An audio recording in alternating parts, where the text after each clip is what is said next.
அன்பான கர்த்தருடைய பிள்ளைகளை ஆண்டவரும் உலக ரட்சிகருமாகிய இயேசு கிறிஸ்துவின் நாமத்தினாலே இருதயத்தின் ஆழத்திலிருந்து உங்களுக்கு நல்வாழ்த்துக்கள்.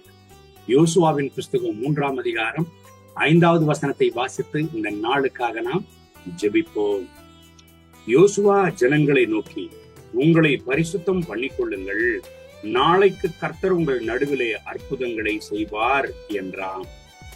ஆமென். அன்பு தேவனுடைய பிள்ளைகளை, கர்த்தருடைய ஜனங்கள் கர்த்தரால் வாக்குதத்தம் பண்ணப்பட்ட பாலும் தேனும் ஓடுகிற தேசத்தை சுதந்திரித்துக் கொள்ளுகிறதற்கு முன்பதாக அவர்கள் யோர்தான் நதியை கடக்க வேண்டியதாக இருந்தது. அது அவர்களுக்கு ஒரு பெரிய சவாலாக இருந்தது. அவர்களுடைய வாழ்க்கையின் பிரயாணத்தில் ஒரு பெரிய சவாலாக அது இருந்தது. என்ன செய்வதென்றே தெரியாமல் திகைத்து நிற்கிறதான வேளையில கர்த்தருடைய ஜனங்களை நோக்கி கர்த்தருடைய தாசனாகிய யோசுவா சொல்லுகிறார், பாருங்க, உங்களை நீங்கள் பரிசுத்தம் பண்ணிக்கொள்ளுங்கள், நாளைக்கு கர்த்தர் உங்கள் நடுவிலே அற்புதங்களை செய்வார் என்று சொல்லுகிறார். ஆமென். அன்பு தேவனுடைய பிள்ளைகளே, யோசுவா ஜனங்களை என்ன சொல்லி திடப்படுத்துகிறார்? கர்த்தருடைய திருசமூகத்தில் அற்புதங்களை பெற்றுக் கொள்கிறதற்கான ஆயத்தங்களை குறித்து யோசுவா ஜனங்களுக்கு சொல்லுகிறார். அந்த ஆயத்தம் என்னங்க? அதுதான் பரிசுத்தம். என் அன்பு தெய்வனுடைய பிள்ளைகளை, பல நேரங்கள்ல ஆண்டவர் நம்மை ஆசீர்வதிக்க விரும்புகிறார். கர்த்தர் நம்மை ஆசீர்வதிக்க அவர் ஆவலாக இருக்கிறார், காத்திருக்கிறார். ஆனால் அதை நாம் தவறி விடுகிறதற்கு காரணம் என்ன என்று சொல்லி பார்த்தோமானால், நமக்குள் பரிசுத்தம் இல்லாமல் போகிறது தான் காரணம், ஆயத்தம் இல்லாமல் போகிறது தான் காரணம். என் அன்பு தெய்வனுடைய பிள்ளைகளை, ஆண்டவர் இஸ்ரவேலின் தெய்வனாகிய கர்த்தர் தூங்குவதும் இல்லை உறங்குவதும் இல்லை என்று வேதம் சொல்லுகிறது. அப்படியானால் என்ன செய்கிறாருங்க? நாம் தான் ஆண்டவருக்கு முக்கியம். நமக்காக அவர் தூங்குவதும் இல்லை உறங்குவதும் இல்லை.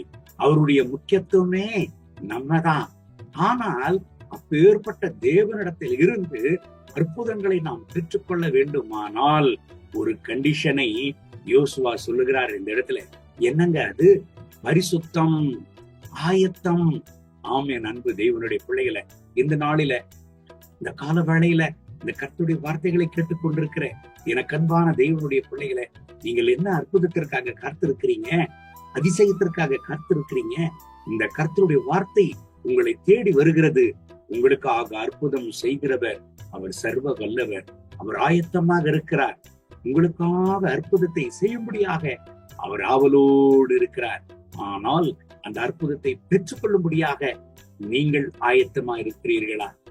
கர்த்தருடைய திருசமூகத்தில் பரிசுத்தத்தோடு நீங்கள் ஆயத்தமா இருப்பீர்களேயானால் நிச்சயம் நீங்கள் வெட்கப்பட்டு போக மாட்டீங்க. உங்களுக்கு முன்பதாக நிற்கிற யோர்தான் நதி கிழியும். உங்களுக்கு முன்பதாக நிற்கிற யோர்தான் நதி ஒன்றுமில்லாமல் போகும். வழியே உங்களுக்கு விடும்.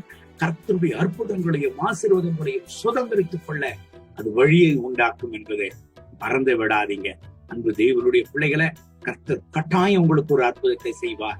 கண்களை மூடி என்னை ஆயத்தப்படுத்தும் ஆண்டவரே, உங்களுடைய சமூகத்தில் இன்னுமோ நான் பரிசுத்தத்தோடு ஆயத்தமாக உங்களுடைய திருப்பாதத்தில் நின்று உங்களுடைய அற்புதங்களை பெற்றுக்கொள்ள என்ன ஆயத்தப்படுத்தும், இன்னமோ நான் ஆயத்தப்படுத்த எனக்கு உதவி செய்யும் ஆண்டவரே என்று கண்களை மூடி ஜெபிப்போமா? அன்பின் ஆண்டவரே, இந்த கால வேளையில் உடைய திருப்பாதத்தில் நாங்கள் கடந்து வருகிறோம். ஆண்டவரே, யோசுவா ஜனங்களை பார்த்து சொன்னார், உங்களை நீங்கள் பரிசுத்தம் படுத்திக் கொள்ளுங்கள், நாளைக்கு உங்கள் நடுவில் கர்த்தர் அற்புதங்களை செய்வார் என்று சொன்னாரே.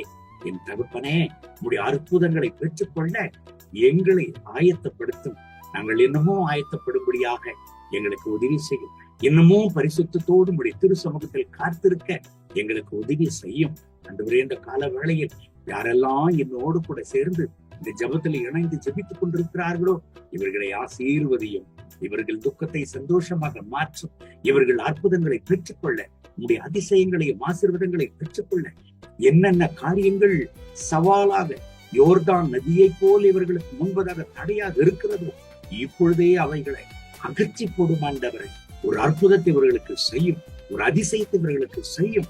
இப்பொழுது கர்த்தர் இவர்களை பலப்படுத்தி ஆசீர்வதியும், அற்புதங்களை செய்து உமக்காக சாட்சியாக நிறுத்தும்.